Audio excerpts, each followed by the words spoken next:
Pope Leo XIV is absolutely furious at Donald Trump and his despicable regime. Pope Leo XIV has formally rejected any involvement by himself and the Vatican in Trump's so-called Board of Peace, which Pope Leo XIV has labeled a colonialist operation, saying, no, thank you, I don't want to be anywhere near that. In addition, the Vatican has now confirmed that Pope Leo XIV officially rejected the invite to show up at America's 250th day celebration on July 4th back in May, when J.D. Vance showed up to the Vatican and presented a formal invitation to Pope Leo XIV.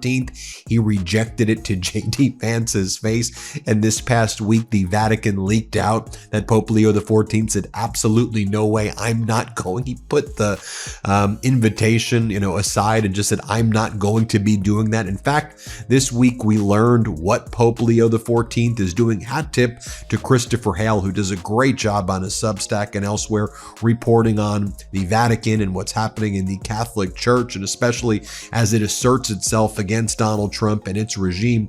But Pope Leo XIV has announced that he will be spending the July 4th day on the island of Lampedusa, a migrant gateway in the Mediterranean. This is sending a powerful message because this remote island is kind of ground zero in what people consider the European migration issues. And he's saying that I'm going to be spending my time with migrants and individuals there, and showing that, we are one world and we are one people. And he said, also announced as well, that there will be no plans to show up at all in the United States in 2026. He previously appeared in Chicago via, at the baseball stadium there, but did not actually attend. And he has his Cardinal Kupich over there. And one of the developments that has been happening as well, and Pope Leo XIV has been rallying the cardinals and the bishops and the clergy in general to fight back against Trump and his regime.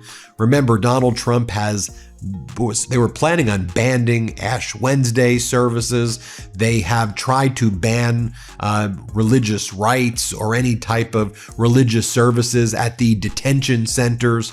You have the detention center Broadview in the Chicago area, for example, had prohibited any type of, Catholic priests or any religious clergy at all from showing up there. There had to be a lawsuit that was filed recently in federal court in Chicago, where a federal judge said, hey, there's a free exercise clause in the Constitution, and there's also a free speech clause in the Constitution, and the government is infringing upon the rights of the migrants who are being detained in these concentration camps in the United States from receiving any type of visits from religious leaders, being there and supporting them at all.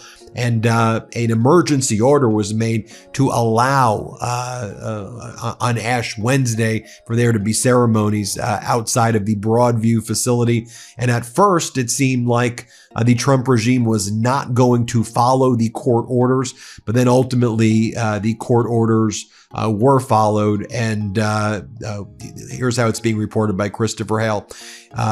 In his Ash Wednesday homily, Pope Leo XIV warned that the world is ablaze not just with war, but with the collapse of law, ecology, and the sacred. The Pope argued Lent a time not just for penance, but for rebuilding. He called for faithful not to be rigid and complacent, but also open to moving and changing. This is reporting from Christopher Hale right before Ash Wednesday.